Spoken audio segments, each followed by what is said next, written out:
Good afternoon. In this video, we're going to quickly go over the patch notes. This is January 31st, 2023, and we just had a new patch with 2 balance changes, and we'll go over them quickly. The first balance change is a big one, and it is to Leader. Leader is no longer a 6/3 that copies all your opponent's cards that were played on the turn that Leader is played. He is now a 6-cost 7-power card who copies all cards your opponent played to the location right of here, but on your side. So if you play him to the left location, he will copy all of the cards your opponent plays at the middle location. If you play him middle, he will copy all of the cards your opponent plays on the right location. So he goes from a meta-defining card, his old version was, to a good but inconsistent 6-drop. Basically, that's my assessment of Leader. In order for this card to be good, in my opinion, he needs to be able to consistently copy 5 power worth of cards from your opponent. And you are not going to be able to do that consistently because you can't always predict where your opponent is going to play cards. Sometimes you can, but sometimes you can't. And if you know your opponent is going to play cards in the left lane, then this new Leader is just bad. He's 7 power for 6 cost, and that's it.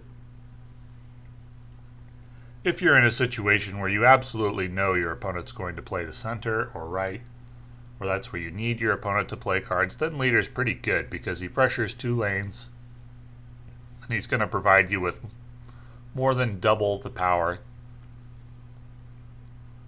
Well, at least 12 power for 6 cost. To consider a card good, we would like him to provide more than double the card's cost in power. So if the card costs 6, we'd like it to provide 13 power, and then we say that's a good card.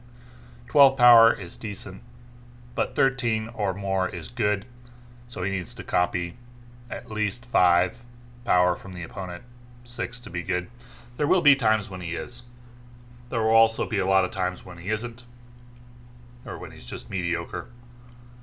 And so this is not a plug-and-play card that you put in every deck. Requires more thought to use. Inconsistent is the name of the game with this new Leader, in my opinion. Not going to go in the Mr. Negative deck anymore. So, if you've got this card pinned, go ahead and unpin it.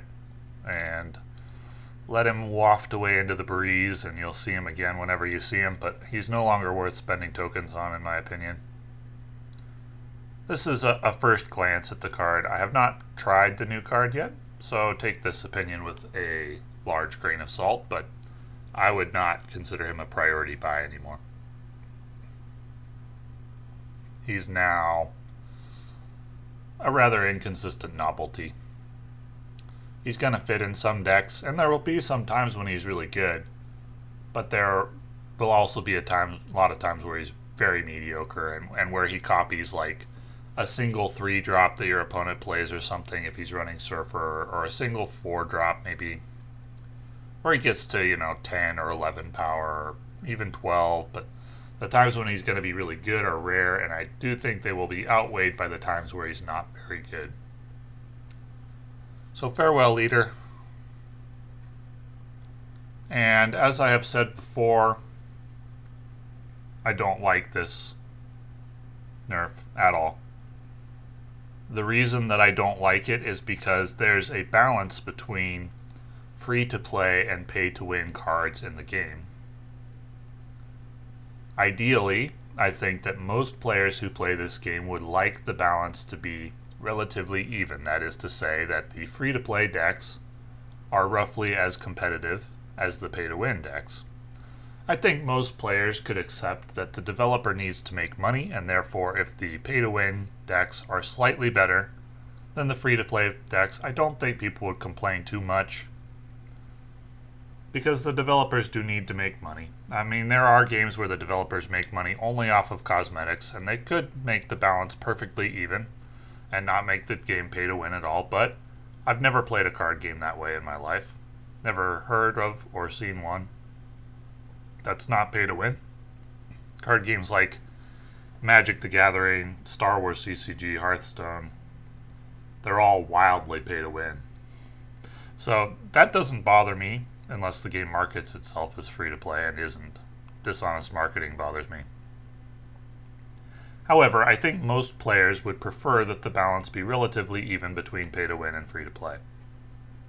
And when the developers hit a free to play card, or a free to play friendly card like Leader, a Pool 3 card, and don't hit Pool 4 or Pool 5 cards, that disrupts the balance between free to play and pay to win. So as annoying as Leader is to play, and if you watch my videos, you've seen me lose to Leader, it is annoying.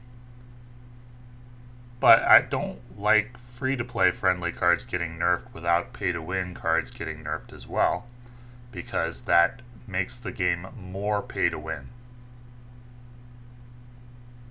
So even the really annoying free to play cards I would prefer remain untouched unless they're also going to nerf pay to win cards as well. Now, the last couple of balance changes have been Arrow, Leader, primarily. Those were the big ones. Now Leader again. And without hitting any pay to win cards, I don't like that. The game is already wildly pay to win this month. Way more than I expected when I started playing it. Zabu moves into Pool 5 next in like a week. Now, the developers have made a tweet that says that Silver Surfer and Zabu are on the chopping block, so we'll reserve full judgment until we see what the Zabu and Silver Surfer nerfs are, because in that case that will move the balance between free-to-play and pay-to-win a little bit back in the free-to-play direction, and I'm very much in favor of that. But as of right now, just from what we see right now, I'm not in favor of hitting free-to-play cards without hitting pay-to-win cards also. So let's hope that the pay-to-win cards, Zabu and Silver Surfer, do get hit, and do get hit pretty soon. My guess would be in a week when the new season starts. So keep that in mind if you're thinking about buying Zabu right now. You'll only get a week of him in his current state, most likely. Maybe 2, and then he's going to be nerfed. And how bad will he be nerfed? We'll see. But if you're buying him expecting that he'll carry you to infinite in the next season, I would not count on that. Doesn't mean you shouldn't buy him.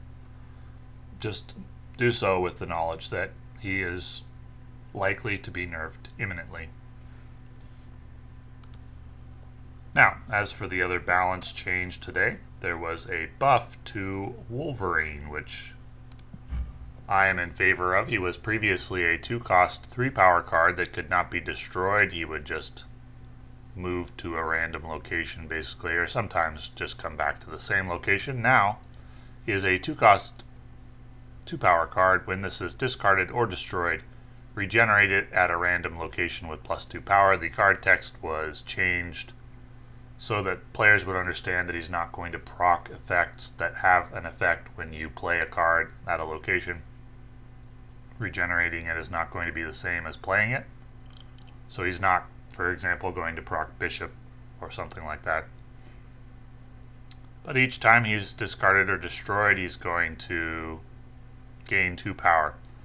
If you're able to do this once, he becomes a 2-cost 4-power card, which is decent. I do think that in most decks you're going to run Wolverine. Where you're going to run Wolverine, that's fairly easy to do.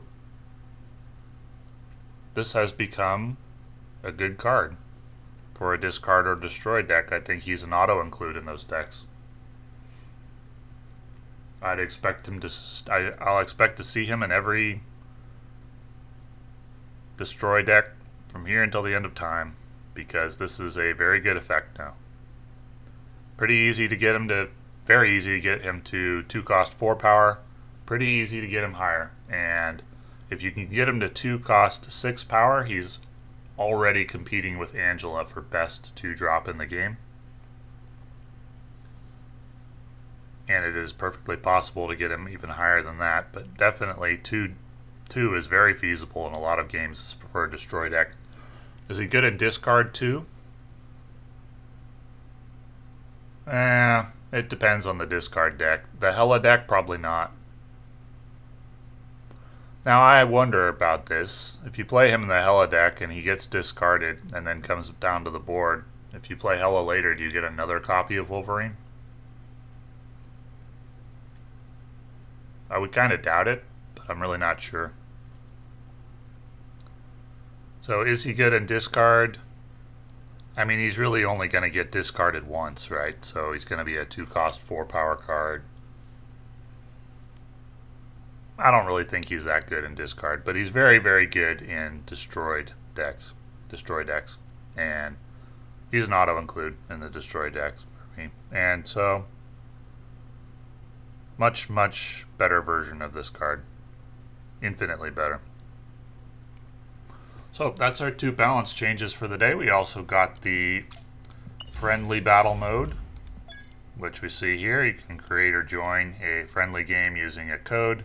Don't have a friends list yet, but this is good. This will enable tournaments and so forth.